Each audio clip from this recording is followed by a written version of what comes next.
มีความสุขกับครอบครัวอีกครั้งผ่าตัดเปลี่ยนข้อเข่าเทียมสำหรับผู้ที่มีอาการข้อเข่าเสื่อมลดอาการปวดเพิ่มคุณภาพชีวิตให้ดียิ่งขึ้นดูแลโดยทีมแพทย์เฉพาะทางมาตรฐานโรงพยาบาลเอกชนสอบถามข้อมูลเพิ่มเติมโทร 053-582-888 โรงพยาบาลสิริเวชลำพูนอุ่นใจใกล้บ้านแพทย์เชี่ยวชาญบริการเยี่ยม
พระธาตุเด่นพระรอดขลัง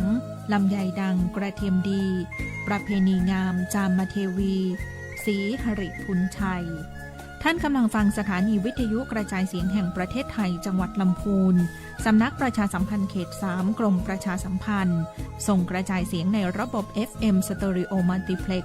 ความถี่ 95 เมกะเฮิรตซ์จากอาคารเลขที่ 113 หมู่ที่ 10 ตำบลบ้านกลางอำเภอเมืองจังหวัดลำพูนจากนี้ไปสถานีเชิญท่านรับฟังรายการมองลำพูนค่ะ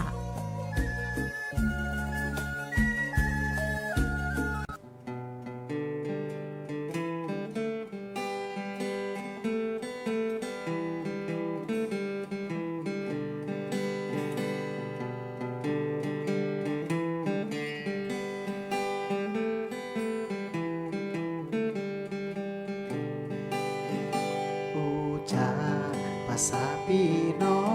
งกับรายการมองละปูนอูจาภาษายองกับรายการมองละปูนละปูนเป็นของหมู่เฮาหากมีเรื่องราวที่น่าสนใจจะบอกกล่าวคือพี่น้องเอาไว้เป็นที่เข้าใจกันทุกที่ทุกคนมีปัญหาเฮาจะช่วยแบ่งปันคือหมู่พี่น้องมาร่วมคิดร่วมกันมาร่วมสร้างสรรค์เมืองละปูนปูจาภาษาพี่น้องสวัสดีผู้รับฟังทุกท่านนะคะพบปะกันเช่นเคยค่ะกับรายการมองลำพูนทางวิทยุกระจายเสียงแห่งประเทศไทยจังหวัดลำพูนค่ะ FM 95.0 เมกะเฮิรตซ์ซึ่งวันนี้นะคะก็ตรงกับวันพุธวันที่27พฤษภาคม2569ซึ่งเป็นช่วงเวลาที่ดีที่ทางสถานีได้มอบให้พี่น้องประชาชนโดยเป็นช่วงเวลาของสวทที่ได้ให้ทางสำนักงานคุมประพฤติจังหวัดลำพูนนะคะได้นำเสนอช่วงยุติธรรมพบประชาชนเพื่อพบปะพูดคุยและบอกเล่าสิ่งที่ดีๆเกี่ยวกับกระบวนการยุติธรรมที่ใกล้ตัวให้กับพี่น้องคนลำพูนในวันนี้ค่ะซึ่งวันนี้ก่อนอื่นเลยนะคะก็ต้องขอแนะนำตัวค่ะท่านแรกค่ะครับผมสวัสดีท่านผู้ฟังท่านผู้ชมนะครับที่รับฟังรายการวิทยุนะครับมองลำพูนนะครับผ่านทางรายการวิทยุกระจายเสียงแห่งประเทศไทย FM 95 เมกะเฮิรตซ์ในวันนี้นะครับแล้วก็ท่านผู้ชมที่อยู่ทาง Facebook ไลฟ์ของสวทลำพูนนะครับ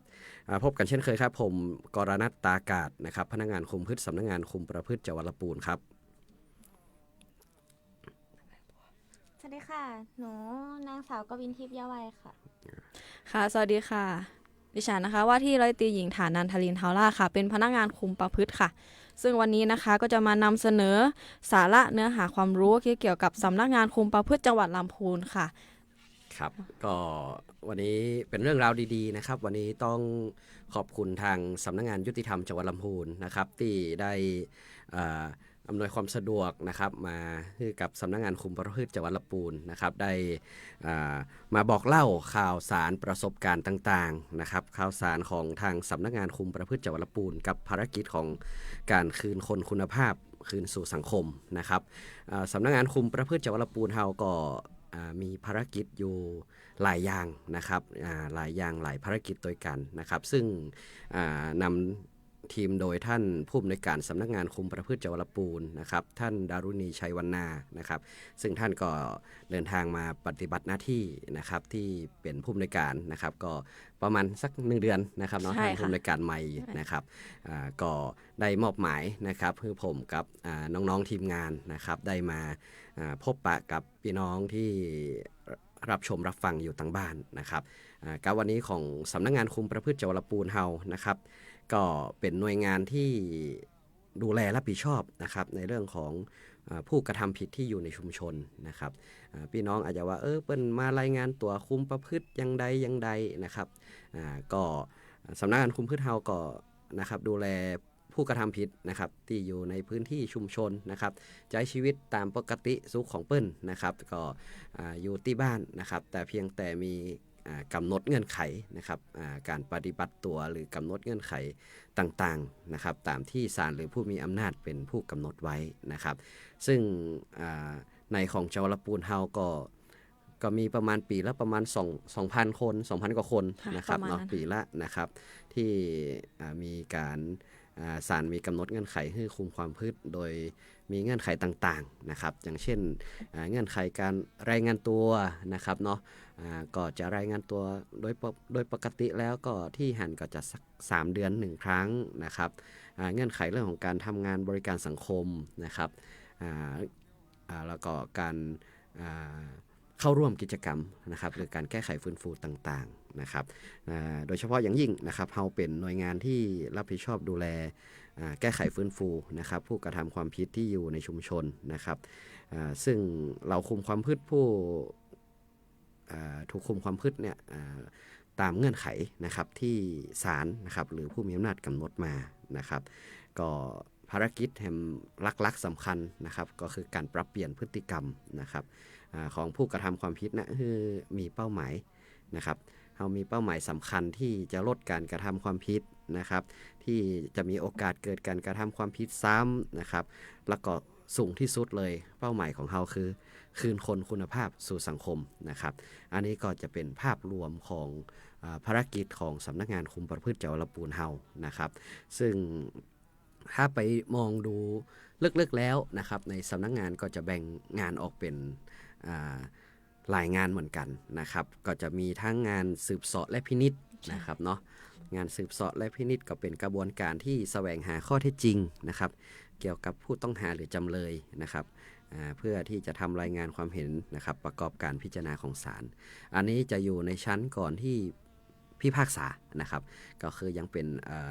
ผู้ต้องหาหรือจำเลยอยู่นะครับเนาะก่อนพิพากษา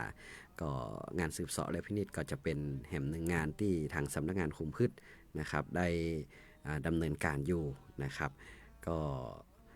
มีทั้งก่อนพิพากษาหลังพิพากษานะครับอันนี้ก็จะเป็นภาพรวมของทางสำนักงานคุมประพฤตินะครับแห่งงานหนึ่งที่เป็นงานหลักๆงานสำคัญของสำนักงานคุมประพฤตินะครับก็จะเป็นงานคุมความประพฤตินะครับเนาะอันนี้โดยตรงเลยนะครับงานคุมความประพฤตินะครับก็จะเป็นเรื่องของกระบวนการที่ดูแลนะครับเนาะผู้กระทำผิดให้ปฏิบัติตามเงื่อนไขของศาลนะครับก็สามารถให้ปรับตัวนะครับหรือว่าอยู่อย่างไรในสังคมหรือบ้านเฮาให้มีความสุขบ่เกิดปัญหาใดๆนะครับก็หลายครั้งนะครับคดีที่เข้ามาในส่วนของสำนักงานคุมประพฤตินะครับส่วนมากก็เป็นคดีที่หลักๆก็ยาเสพติดเนาะ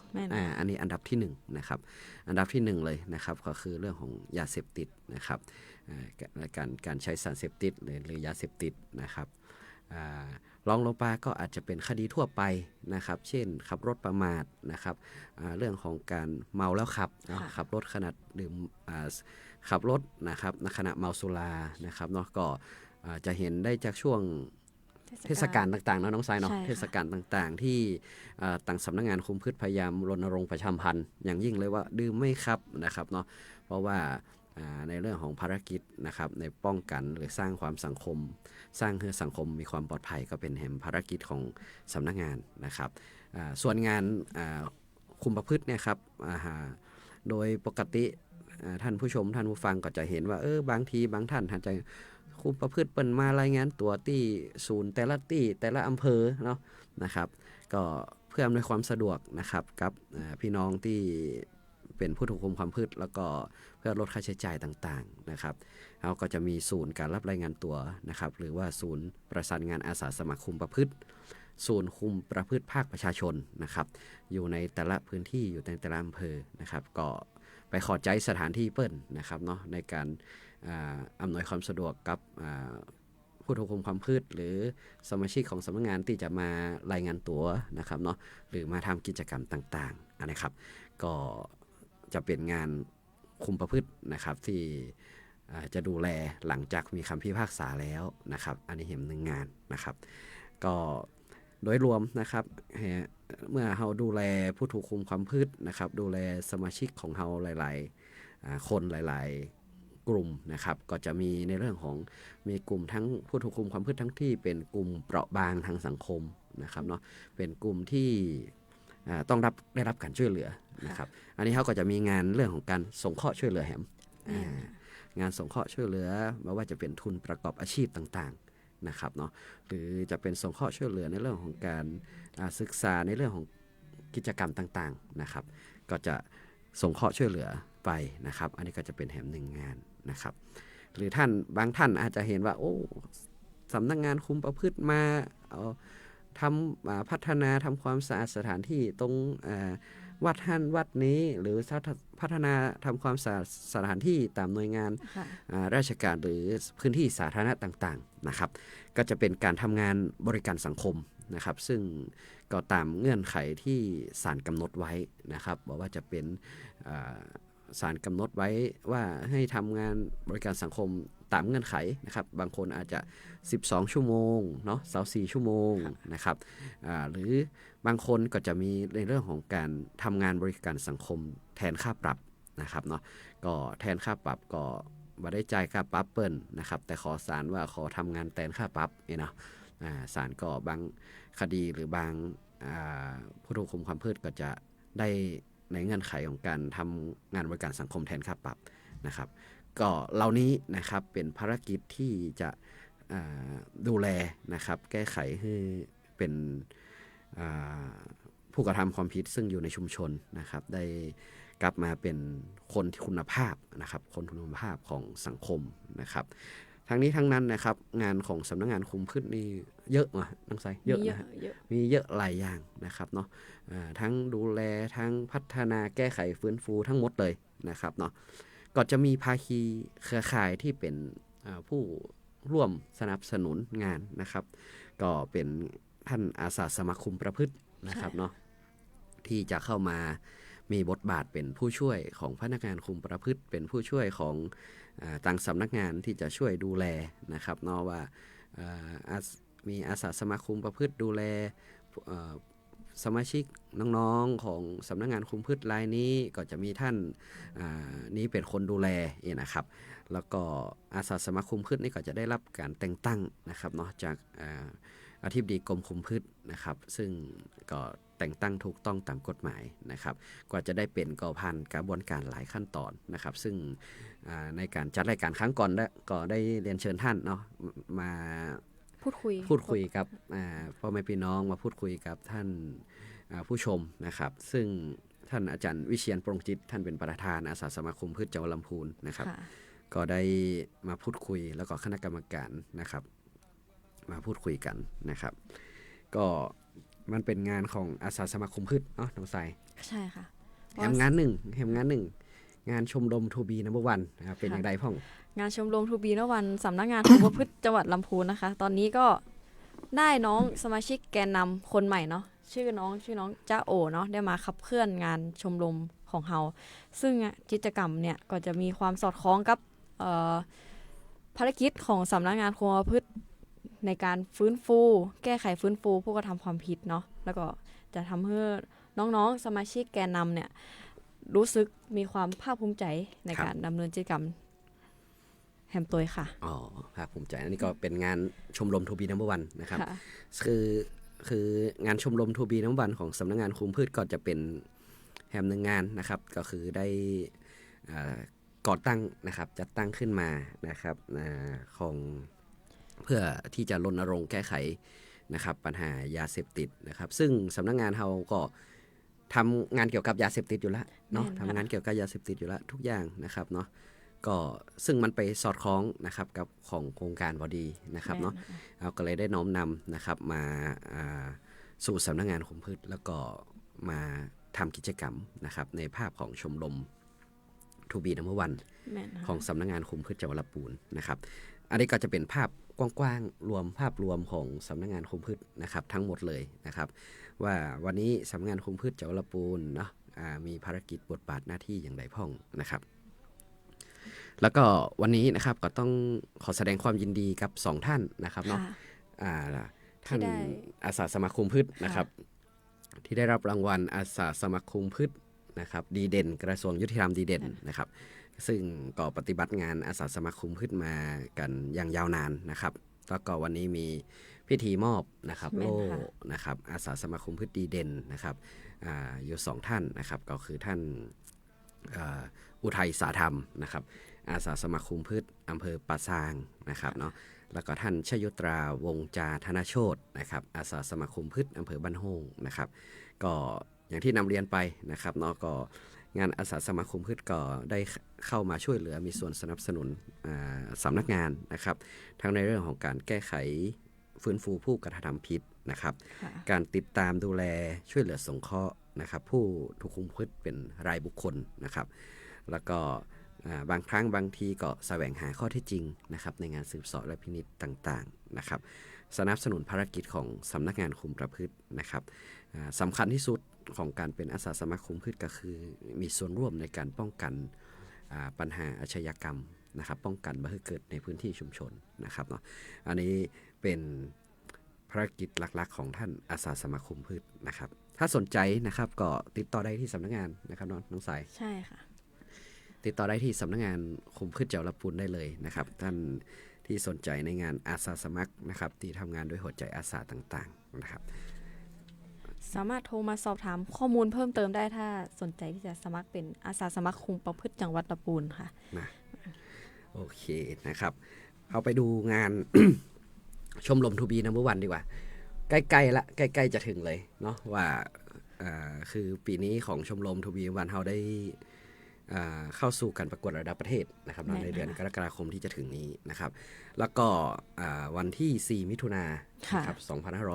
2569ที่จะถึงนี้ก็คณะอนุกรรมการนะครับการตัดสินชมรมระดับประเทศนะครับก็จะลงพื้นที่ตรวจเยี่ยมชมรมทูบีวันสำนักงานคุมพืชจังหวัดลำพูนนะครับซึ่งอย่างที่ได้นำเรียนกับท่านผู้ชมท่านผู้ฟังมาโดยตลอดนะครับน้องสายว่ากิจกรรมของชมรมเขาเนี่ยก็มีอยู่หลายอย่าง หลายอย่าง นะครับ ค่ะ หลายอย่างก็เลยอยากจะให้น้องสายจวนอู้หน่อยว่าวันนี้ชมรมเฮาเนี่ยมีสมาชิกอย่างใดพ่องนะครับมีคณะกรรมการในรูปแบบไหนพ่องนะครับ ค่ะ ซึ่งกิจกรรมของชมรมทูบีนวันสำนักงานครูพืชจังหวัดลำพูนนะคะเราก็จะมีแบ่งเป็น3ก3ยอนะคะ ซึ่งกอที่1นะแล้วก็จะเป็นกกรรมการค่ะ ซึ่งเขาจะแบ่งออกเป็น3ส่วนนะคะคือคณะกรรมการที่ปรึกษากิตติมศักดิ์นะคะ ซึ่งจะได้รับเกียรติจากท่านปิยพงษ์ชูวงศ์นะคะผู้ว่าราชการจังหวัดลำพูนนะคะเป็นประธานค่ะส่วนที่2ค่ะจะเป็นคณะกรรมการอำนวยการและที่ปรึกษานะคะก็จะมีท่านดารุณีชัยวรรณาค่ะผู้อำนวยการสำนักงานคุมประพฤติจังหวัดลำพูนเป็นประธานค่ะพร้อมทั้งพี่ๆสำนักงานทุกท่านนะคะที่คอยอำนวยการให้คำปรึกษานะคะพี่น็อตให้คำแนะนำอีกด้วยค่ะแล้วก็ส่วนที่3ก็เป็นคณะกรรมการดำเนินงานชมรมนะคะซึ่งจะมีน้องจ้าโอเนาะแล้วก็น้องแม็ก ครับ ซึ่งจะเป็นแกนนำชมรม สาชิกเขาเห็นหลายๆคนเหมือนกั ใช่ค่ะ ซึ่งจะมี อันนี้ การ เป็นกอที่1เนาะ กอที่ ตาม หนึ่ง ตามอย่างกอที่1ก็คือกอกรรมการเลย แม่น รับ ค่ะ กรรมการก็เท่าที่ฟังก็คือออกเป็น3ส่วนด้วยกัน แม่น รับ ค่ะ ส่วนแรกก็คือท่านผู้ใหญ่ใจดีที่สนับสนุนเฮาต่างๆนะครับซึ่งนำทีมโดยท่านผู้ว่าราชการจังหวัดลำพูน แม่นค่ะ นะครับท่านปิยพงษ์ชูวงศ์นะครับท่านแล้วก็มีแฮมหลายท่านนะครับ หลาย ที่ ท่าน เป็น ค่ะ กรรมการที่ปรึกษากิตติมศักดิ์ที่คอยให้คำแนะนำปรึกษาให้คอยการช่วยเหลือสนับสนุนต่างๆนะครับ ค่ะ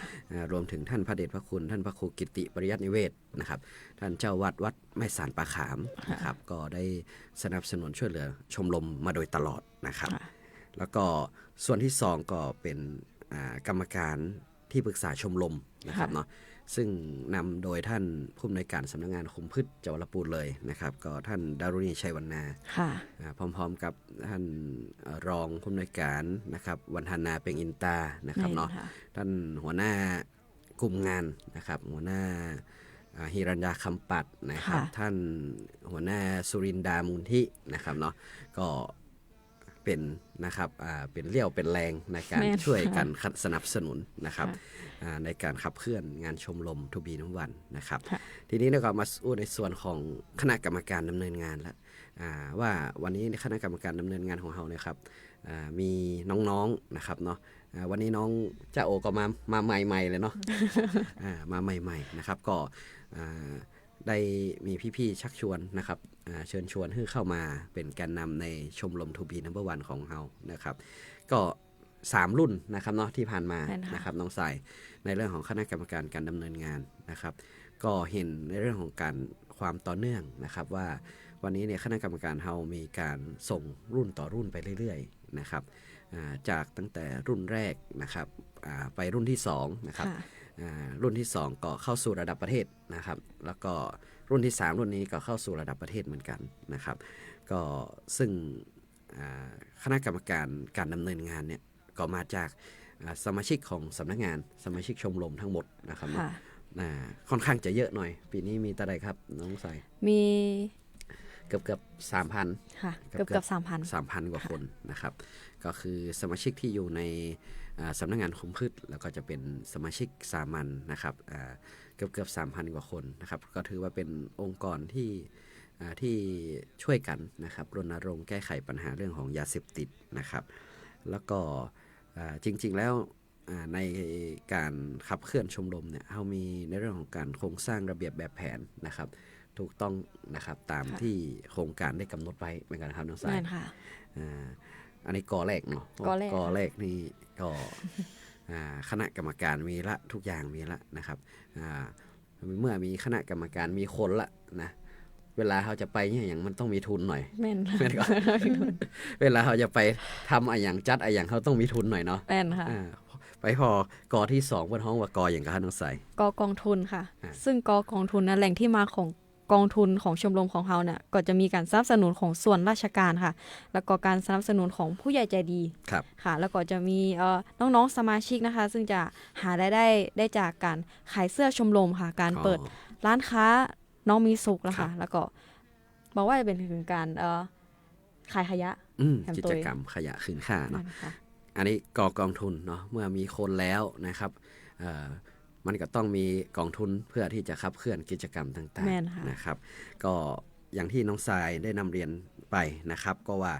กองทุนเราก็มีหลายภาคส่วนเนาะที่สนับสนุนช่วยเหลือนะครับไม่ว่าจะเป็นส่วนราชการนะครับซึ่งก็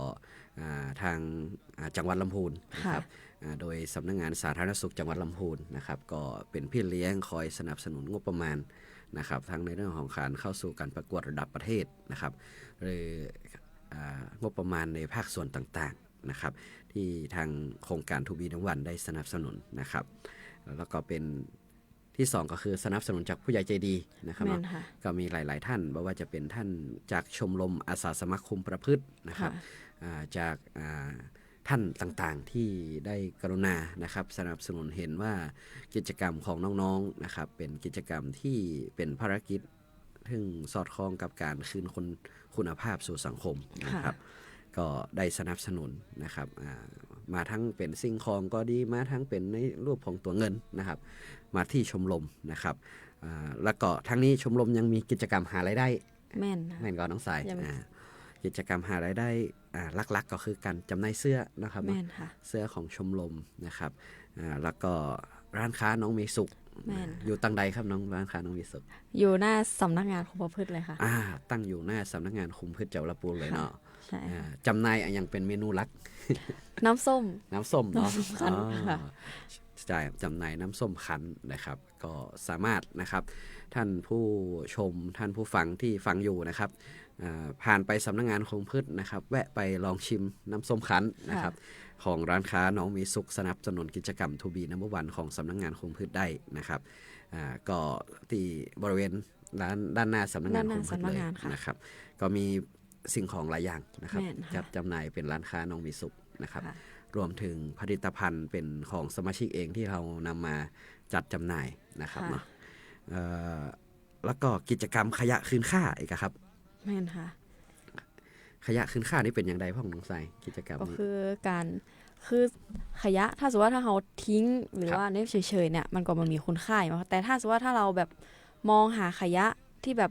สามารถเอามาประดิษฐ์หรือมาสร้างสรรค์ได้เนี่ยเขาก็จะเอามาประดิษฐ์สร้างสรรค์ตกแต่งของเพื่อกลับมามีคุณค่าอีกครั้งหนึ่ง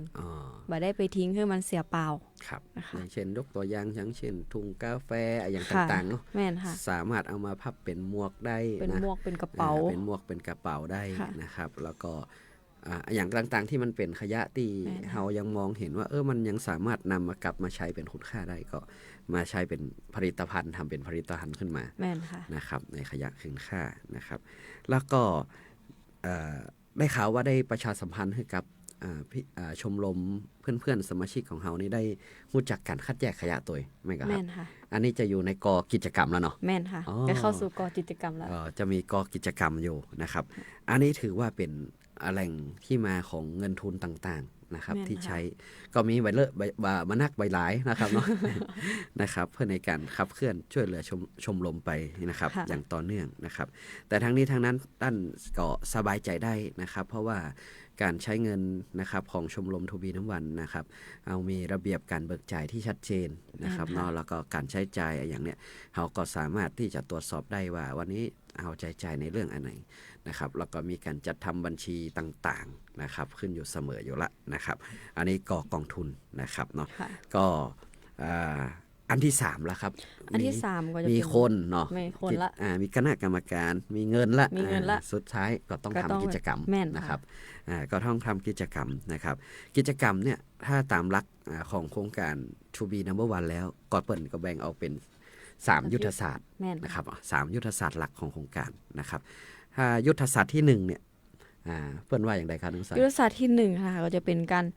รณรงค์ปลุกจิตสำนึกและการสร้างกระแสที่เอื้อต่อการป้องกันและแก้ไขปัญหายาเสพติดค่ะ ก็คือการรณรงค์ปลุกจิตสำนึกละว่า ค่ะ สร้างกระแสนิยมที่เอื้อต่อการป้องกันและแก้ไขปัญหายาเสพติด แม่นค่ะ นะครับก็มีหลายกิจกรรมก็ครับน้องสาย มีหลายกิจกรรมค่ะ เช่นอย่างพ่องค ซึ่ รั ง บ กิจกรรมแรกนะคะ ก็จะเป็นกิจกรรมTo be Friendly ร่วมใจฮักและปูนเมืองสะอาดนะคะ ซึ่งก็จะรณรงค์ให้สมาชิกเนี่ยได้รู้จักชมรม To be น้ำวันนะคะ แล้วก็สร้างจิตสำนึกในการคัดแยกขยะ การดูแลสิ่งแวดล้อมในชุมชนค่ะ พร้อมทั้งสร้างกระแสการป้องกันและแก้ไขปัญหายาเสพติดโดยการใส่เสื้อชมรมเป็นประจำ อันนี้ก็คือเรื่องของการ To be freshly แม่นค่ะ อันนี้ก็เหมือน ก็แนะนำ น้องๆที่ น้องใหม่ เป็นสมาชิกน้องใหม่ เนาะเขาก็ได้แนะนำในเรื่องของชมรม To be number one แม่นค่ะ นะครับว่าเป็นโครงการรณรงค์แก้ไขปัญหายาเสพติดนะเป็น ค่ะ อย่างนี้นะครับ เสร็จแล้วเรายังสอดแทรกเพิ่มเข้าไปในเรื่องของการคัดแยกขยะการคัดแยกขยะตั้งแต่ครัวเรือนตั้งแต่อยู่ที่บ้านนะครับ ค่ะ แล้วขยะที่มีอยู่นะมาหูว่าจะเอาไปไหนนะครับ ก็สามารถนำมามอบให้กับชมรมได้เหมือน ได้ กันน้อง ค่ะ สาย ได้ค่ะ มอบให้กับชมรมได้ เพื่อที่จะชมรมจะนำไปเข้าสู่กิจกรรมขยะคืนค่า แม่นค่ะ เป็นกองทุนเข้าชมรมนะครับ อันนี้มันก็จะเชื่อมโยงกันนะครับในลักษณะนี้นะครับในกิจกรรม To be Freshly นะครับ ก็เป็นทั้งรณรงค์ให้สมาชิกนะครับได้รู้จักกับชมรมนะครับรับสมัครสมาชิกเองนะครับ แล้วก็ยังรณรงค์ในเรื่องของนะครับการคัดแยกขยะตั้งแต่ต้นทางหรือครัวเรือน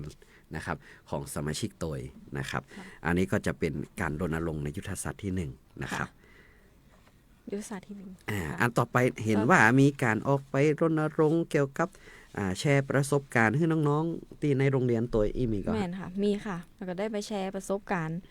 ถือว่าเป็นประสบการณ์ที่ก้าวที่เคยพลาดให้กับน้องๆได้ตระหนัก ของแกนนำ ของแกนนำ ของ ค่ะ แกนนำเองว่าวันนี้ก้าวที่เคยพลาดไปละครั้งหนึ่งนะครับเนาะคนเฮาต้องมีโอกาสที่ก้าวพลาด แม่น นะครับ ค่ะ แต่วันนี้ถ้าก้าวพลาดแล้วกลับตัวกลับตนนะครับ มายืนหยัดอยู่ในสังคมได้นะครับ มาเป็นตัวอย่างต้นแบบได้ แม่น นะครับ ค่ะ ก็มาเล่าแชร์ประสบการณ์ว่าวันนี้แรงบันดาลใจคืออะไรอย่างที่ทำให้เรากลับมานะครับยืนเป็นต้นแบบของสังคม ยืนที่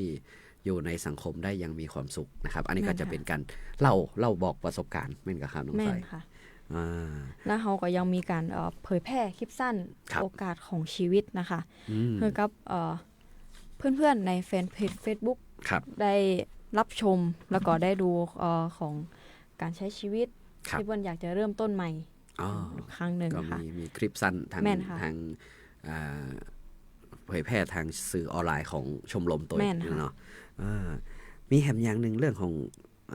เราได้นำเรื่องของอย่างก็เหมือนเด็กดีลำพูนเป็นนักสแกนบุหรี่ไฟฟ้า อ๋อ ใช่ไหมเห็นจากที่เรา สร้างนะครับรณรงค์เรื่องของความตระหนักรู้ในเรื่องของยาเสพติดแล้วนะครับแถมอย่างหนึ่งก็คือเรื่องของบุหรี่นะครับเนาะยิ่งปัจจุบันเรื่องของบุหรี่ไฟฟ้านะครับเนาะมาแรงนะครับเนาะก็ต้องช่วยกันรณรงค์นะครับเรื่องของบุหรี่ไฟฟ้าแจ้งเหตุเป็นของผิดกฎหมายนะครับเนาะบุหรี่ไฟฟ้านะครับก็คือกับสมาชิกนะครับได้เปิดโอกาสให้แจ้งเบาะแสแหล่งค้าแหล่งขายนะครับผ่าน QR Code เนาะเด็กดีลำพูนร่วมเป็นนักสแกนบุหรี่ไฟฟ้ามันก็ในกิจกรรมนี้นะครับซึ่งเราก็สอดคล้องกับนโยบายของประเทศไทยที่เรื่องของบุหรี่ไฟฟ้านะครับบุหรี่ไฟฟ้าต้องเป็นศูนย์ต้องเป็นศูนย์นะครับต่อมาก็จะเข้าในส่วนของยุทธศาสตร์ที่2แล้วครับ2แล้วค่ะยุทธศาสตร์ที่2นะเนาะค่ะยุทธศาสตร์ที่2ไปเป็นการเสริมสร้างภูมิคุ้มกันทางจิตใจให้แก่เยาวชนครับเสริมสร้างภูมิคุ้มกันทางจิตใจให้แก่เยาวชนนะครับเนาะอันนี้เนี่ยเป็นกิจกรรมที่เราทำกับสมาชิกของเราโดยตรงเลยนะครับเนาะในเรื่องของการเสริมสร้างภูมิคุ้มกันทางด้านจิตใจให้กับสมาชิกของเรานะครับเราก็เห็นว่านะครับเรามีกิจกรรมในเรื่องของการแลกเปลี่ยนเรียนรู้นะครับเนาะถอดบทเรียนชีวิตนะครับ To be ทำดีพลิกสู้ตามฝันนะครับอันนี้เนี่ยเปิดโอกาสให้กับสมาชิกของสำนักงานนะครับสมาชิกของชมรมเลยนะครับได้ถ่ายทอดประสบการณ์ชีวิตนะครับเรื่องราวของชีวิตแต่ละคนนะครับรวมถึงการจัดการการแก้ปัญหาของแต่ละคนก็เหมือนกันนะครับก็จะเป็นเวทีที่นำมาซึ่งการเติมกำลังใจนะครับสร้างเกาะภูมิคุ้มกันให้แก่กันและกันนะครับหลายครั้งนะครับกิจกรรมนี้นะครับกว่า20 กว่าครั้งนะครับเนาะไม่ได้มีแค่กิจกรรมเดียวเราก็จะมีการแบ่งกิจกรรมเป็นกิจกรรม To be ก้าวใหม่To be ก้าวใหม่แล้วก็จะมีกิจกรรม To be สร้างภูมิคุ้มกันที่ดีครับแล้วก็จะมีกิจกรรมธรรมะสร้างพลังใจนะครับก็มีการแบ่งกิจกรรมออกไปแห่งหลายๆกิจกรรมนะครับเนาะซึ่งก็ To be ก้าวใหม่นะครับเนาะก็อาจจะ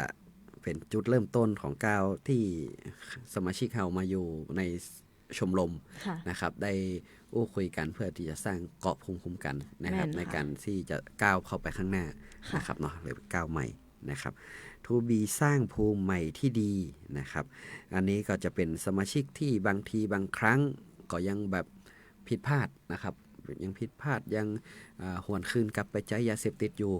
ก็อาจจะมีนะครับเนาะเพราะบางครั้งบางทีเนี่ยเรื่องของการสร้างภูมิคุ้มกันหรือการปฏิเสธหรือการอันเนี้ยมันก็ยังมีนะครับเนาะก็จะมีเรื่องของการสร้างภูมิใหม่ที่ดีนะเนาะอันนี้ก็จะนำสมาชิกเราที่เคยพลาดอยู่นะครับยังกลับไปเกี่ยวข้องอยู่นะครับกลับมาคุยกันใหม่นะครับในกิจกรรมสร้างภูมิใหม่ที่ดีแห่งครั้งหนึ่งนะครับแล้วก็กิจกรรม To be ธรรมะสร้างพลังTo be ธรรมะสร้างพลังอันนี้ก็จะเป็นในเรื่องของการให้ข้อคิดไหมครับให้ข้อคิดธรรมะในการใช้ชีวิตนะครับเนาะในการดำเนินชีวิตต่างๆนะครับทราบว่าวันที่จะจัดแห่งครั้งหนึ่งที่วัดผาหนามอำเภอลีเลยนะครับที่วัดผาหนามอำเภอลีเลยก็สมาชิกที่อำเภอลีนะครับจะได้เข้าร่วมกิจกรรมนะครับ To be ธรรมะสร้างพลังใจนะครับเรามีโครงการนะครับที่เป็นโครงการหัวใจรักสำคัญแห่ง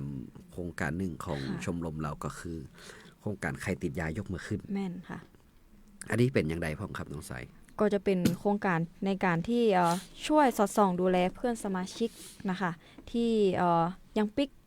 เข้าไปสู่ของการก้าวพลาดแห่งรอบหนึ่งแล้วก็ถ้าเข้าสู่ในกระบวนการนี้เสร็จปุ๊บเนี่ยเราก็จะมีการพบตรวจสารเสพติดในทุกๆเดือนค่ะซึ่งน้องๆสมาชิกแกนนำเนี่ยก็จะเข้ามาช่วยเหลือสนับสนุนนะครับในเรื่องของทั้งคือกำลังใจเรื่องของการชี้แนะแนวทางนะครับว่าวันนี้เนี่ยถ้าเพื่อนเฮายังจิตใจบ่เข้มแข็งพอนะครับเพื่อนเฮายังเข้าไปเกี่ยวข้องกับยาเสพติดนะครับซึ่งผ่านจากการคัดกรองนะครับของพี่ๆเจ้าหน้าที่ก็ตามนะครับก็จะเข้ามาสู่ในเรื่องของคำปรึกษาแบบรายบุคคลละ ก็มาอู้คุยกัน ค่ะ เกิดอะไรอย่างขึ้นนะครับกับตัวเขานะครับเกิดอะไรอย่างขึ้นกับตัวเองสมาชิกนะครับอันนี้เขาใจจื่อว่าศูนย์เติมใจนะฮะศูนย์เติมใจ to be number one นะครับเนาะก็จะมีทั้งมุมให้คำปรึกษานะครับเนาะ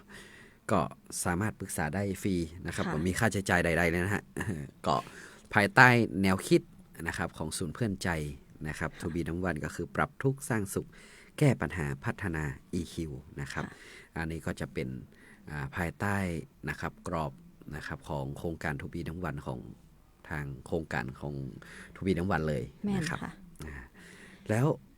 เวลาช่วงเนี้ยเราปรึกษาเนี่ยเราก็ไม่ได้ปรึกษาในเฉพาะนั่งคือคำปรึกษากัน แม่นค่ะ เราก็จะมีในเรื่องของการปรึกษาแบบออนไลน์ แม่นค่ะก็จะมีกลุ่ม LINE Open Chat มีกลุ่มไลน์ในการคือคำปรึกษาแนะนำกันว่าจะอย่างใดส่วนมากเนี่ยมีการขอคำแนะนำปรึกษานี่ในเรื่องของการประกอบอาชีพก่อนครับ แม่นค่ะ เนาะ มีในเรื่องของการประกอบอาชีพเป็นส่วนใหญ่เลย ส่วนใหญ่จะเรื่องของการมามีงานทำจะอย่างใดดีนะครับเนาะคัดงานทำแล้วนะครับว่างงานเนาะ แม่นค่ะ แล้วก็จะอย่างใดดีนะครับ ก็ทางชมรมก็จะมีวิธีการแนวทางนะครับ อาจจะอู้คุยประสานงานกัน แล้วก็สอบถามบริษัทที่พอที่จะเปิดรับนะครับเนาะบริษัทที่จะพอที่จะเปิดรับสมัครงานอยู่นะครับ ก็จะแนะนำให้เข้าไปสมัครนะครับ แล้วก็จะติดตามผลว่าจะเป็นอย่างไรนะครับ อันนี้เขาก็การช่วยเหลือนะครับเพื่อนสมาชิกของหมู่เฮานะครับ เสร็จปุ๊บเนี่ยเราก็ยังมี ครับ กิจกรรมของการทำบุญตักบาตรข้าวสารอาหารแห้ง มีการทำบุญตักบาตรข้าวสารอาหารแห้ง แม่นค่ะ นะครับในทุกๆกิจกรรมที่สำนักงานจัดขึ้นที่วัดเหมือนกัน แม่นค่ะ ถ้าจัดขึ้นที่วัดปุ๊บเราก็จะมีกิจกรรมทำบุญตักบาตรนะครับเขาใช้ชื่อกิจกรรมว่าตักบาตรอย่างค่ะนักไซตักบาตรเปาะอีกอะ แม่นค่ะ บาตรเปาะ เปาะนี่หมายถึงเอามารวม เอามารวมกัน ค่ะ ค่ะ แม่นนะครับในบาตรเปาะเนี่ยเวลาเขาถวายนะครับกับท่านพระอาจารย์เรียบร้อยแล้วนะครับพระอาจารย์เพื่อก็จะได้มอบคืนมอบคืนมาให้กับชมรม แม่น นะครับ ค่ะ เพื่อที่จะเอาไปทำอย่างต่อฮะ เอาไปมอบให้สมาชิกกลุ่มเปราะบางค่ะ ก็บุญต่อบุญนะ บุญ ครับ ต่อบุญค่ะ ก็เฮาทำบุญแล้วนะครับเนาะเสร็จแล้วตังพระอาจารย์เปิ้นก็ได้มอบให้กับชมรม ค่ะ นะครับ ชมรมก็เอาไปต่อบุญโดยการมอบให้กับสมาชิกที่ แม่นค่ะ เป็นกลุ่มเปราะบาง ใช่ ก็มีฐานะยากจนอยู่บ้านเพียงลำพังต้องมีภาระเลี้ยงดูคนในครอบครัวเยอะ แม่นค่ะ นะครับ ก็จะเอาไปส่งต่อมอบเป็นถุงน้ำใจ แม่น นะครับ ค่ะ เป็นถุงน้ำใจต่อ ถือเป็นการสะท้อนคุณค่าของการให้ด้วยใจ เนาะก็ทั้งคนที่ทำบุญตักบาตรนะครับ ค่ะ เนาะก็ทำบุญไปละนะครับสมาชิกหรือแกนนำของเขาเนี่ยก็จะเป็นผู้ให้นะครับให้ช่วยเหลือเขานะครับในเบื้องต้นที่เปิ้นประสบปัญหานะครับ แม่น เนาะ ค่ะ อันนี้ก็เป็นกิจกรรมที่ดำเนินการขึ้นนะครับ ได้ข่าวว่าปีนี้มีกิจกรรมใหม่เกิดขึ้นจะมี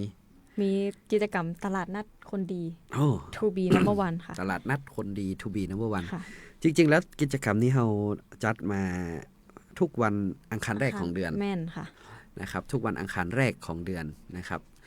บริเวณตรงไหนครับ บ น้อง ริ ทรา เวย ณหน้าสำนักงาน เชิญชวนท่านผู้ฟังท่านผู้ชมที่อยู่ต่างบ้าน มาจับจ่ายซื้อสินค้าได้นะครับ แม่น ตลาดนัด to be ตลาดนัดคนดี to be number one ค่ะ นะครับเนาะก็ทุกวันอังคารแรกของเดือน หรือท่านสามารถติดตามได้ทางเฟซบุ๊ก Facebook ของสำนักงานเนาะ ค่ะ ว่าวันนี้ตลาดนัดมีวันใดนะครับเนาะก็มาสนับสนุนผลิตภัณฑ์นะครับสนับสนุนนะครับของสมาชิกชมรมทูบีนัมเบอร์วันได้นะครับเนาะซึ่งทุกวันอังคารแรกของเดือนเนี่ยเราจะมีกี่โมงถึงกี่โมงเข้าน้องใส 7 โมงถึงเที่ยงค่ะ 7 โมงเช้า 7 ถึ โม ง งเช้า เที่ยงวัน เที่ยงวัน นะครับบริเวณหน้าสำนักงานนะครับ ค่ะ แต่เดือนนี้พิเศษนิดนึงเนาะเดือนนี้พิเศษขออนุญาตเลื่อนนะครับ ขออนุญาตเลื่อนออกมาน่าจะวันอังคารละ แม่นค่ะ วันที่วันพฤหัส วันพฤหัส อ่า ค่ะ วันเดือนนี้ขออนุญาตเลื่อนนะครับ เดือนนี้ขออนุญาตเลื่อนมาจัดตลาดนัดวันพฤหัสบดีที่ 4 มิถุนายน แม่น นะครับ ค่ะ เนาะซึ่งตรงกับคณะกรรมการที่จะลงพื้นที่ตรวจเยี่ยมพอดีนะครับ ก็ขออนุญาตเลื่อน ตลาดนัดมาวันที่4มิถุนายนนะครับเชิญชวนนะครับพี่น้องที่อยู่ใกล้เคียงนะครับพี่น้องที่อยู่แถวๆในเมืองนะครับก็สามารถมาอุดหนุนสนับสนุนผลิตภัณฑ์นะครับในตลาดนัดทูบีตลาดนัดคนดีทูบีนัมเบอร์วันได้นะครับมีอย่างขายพ่องน้องสายประชาสัมพันธ์หน่อยมีข้าวซอยข้าวซอยเจ้าอร่อยเลยเนาะเจ้าอร่อยเลยค่ะข้าวซอยเจ้าอร่อยมียำมีไข่ไก่มีเฮ็ดผักพื้นบ้านอย่างหลายอย่างได้ข่าวว่าจะมีเฮ็ดทอปมาแต่บัดแต้มหัวนะต้องรอดูวันที่4เห็นสมาชิกชมรมแจ้งเข้ามาในกลุ่มตลาดบอกว่าจะเอาเฮ็ดทอปมาขายเองนะกว่าเฮ็ดทอปจะแก่ไว้แล้วหมูนะก็เชิญชวนนะครับมาสำนักงานคุมพืชเจ้าวัลปูนได้นะครับวันที่4มิถุนายนนี้นะครับกับผลิตภัณฑ์ของชมรมต่างๆนะครับมีต่างๆมากมายนะครับทั้งอาหารสำเร็จรูปอาหารที่ปรุงสุกแล้วนะครับเป็นพืชผักพื้นบ้านนะครับไข่ไก่นะครับน้ำผึ้งเนาะผักเปิ้นห้องผักอย่างก็ผักออร์แกนิกผักอย่างก็ผักสลัดผักสลัดก็มีนะครับหลายอย่างนะครับเนาะที่เป็นผลิตภัณฑ์จากสมาชิกของเรานะครับซึ่งในโครงการตลาดนัดคนดีนะครับอยากให้สมาชิกของชมรมเนี่ยได้เรียนรู้ในเรื่องของการค้าการขายนะครับการสร้างงานสร้างอาชีพนะครับค้าขายบปอนะครับเนาะเราต้องให้สมาชิกที่มาขายของเนี่ยมีการทำบัญชีรายรับรายจ่ายไม่ครับน้องสายเพื่อที่จะฝึกให้กับสมาชิกนะครับได้ดูว่าการใช้จ่ายของเขาเป็นอย่างไรแม่นค่ะนะครับอันนี้จะเป็นกิจกรรมนะครับตลาดนัดคนดีTo be number one นะครับเสร็จแล้วค่ะน็อตเฮาก็ยังมีกิจกรรมใหม่ของปีนี้เลยก็คือผ้าป่ารีไซเคิลลำพูนเมืองสะอาดครับผมผ้าป่ารีไซเคิลลำพูนเมืองสะอาดนะครับอันนี้เนี่ยเป็นกิจกรรมที่สอดคล้องมาตั้งแต่กิจกรรมที่1ละ กิจกรรมที่1นะครับว่าวันนี้เนี่ยลำพูนเมืองสะอาดนะครับเราจะร่วมกันนะครับขับเคลื่อนกิจกรรมนี้อย่างใดพ้องนะครับเนาะตลาดนัดผ้าป่ารีไซเคิลนะครับก็จะจัดแห่งครั้งในประมาณเดือนกรกฎาคมนะครับเดี๋ยวขออนุญาตมาประชาสัมพันธ์แห่งครั้งนึงดีกว่าไปพอนาฬิกาแล้วจะหมดเวลาแล้วเดี๋ยวนี้อู้เพลินไปหน่อยนะครับจะหมดเวลาละนะครับก็ฝากนะครับในเรื่องของสาระดีๆนะครับวันนี้กับสำนักงานคุมพืชเจ้าละปูนนะครับวันนี้โดยชมรมทูบีนัมเบอร์วันสำนักงานคุมพืชเจ้าละปูนนะครับแล้วก็ทั้งน้องๆนะครับทั้ง2คนนะครับจากชมรมทูบีนัมเบอร์วันนะครับแล้วก็สำนักงานคุมพืชเจ้าละปูนนะครับต้องขอบพระคุณนะครับต่างสำนักงานยุติธรรมจังหวัดลำพูนนะครับสถานีวิทยุกระจายเสียงแห่งประเทศไทยจังหวัดลำพูนนะครับFM 95นะครับซึ่งได้มอบเวลาดีๆนะครับผ่านรายการมองลำพูนนะครับได้พบปะกับพี่น้องนะครับที่อยู่ทางบ้านนะครับก็ต้องขอบพระคุณทุกท่านนะครับก็หากมีข้อสงสัยประการใดก็สามารถติดต่อได้ที่สำนักงานคุมพืชจังหวัดลำพูนโดยตรงนะครับไม่ว่าจะเป็นทางแฟนเพจ Facebook สำนักงานคุมพืชจังหวัดลำพูนนะครับหรือหมายเลขโทรศัพท์นะครับต่างๆช่องทางต่างๆก็สามารถติดต่อประสานงานกันได้นะครับสำหรับวันนี้ก็ต้องขอบพระคุณนะครับที่รับฟังนะครับรับชมรายการนะครับแล้วก็โอกาสหน้าคงจะได้มีโอกาสมาแลกเปลี่ยนนะครับมาอู้คุยกันใหม่นะครับสำหรับวันนี้ก็ต้องขออนุญาตนำรายการนะครับได้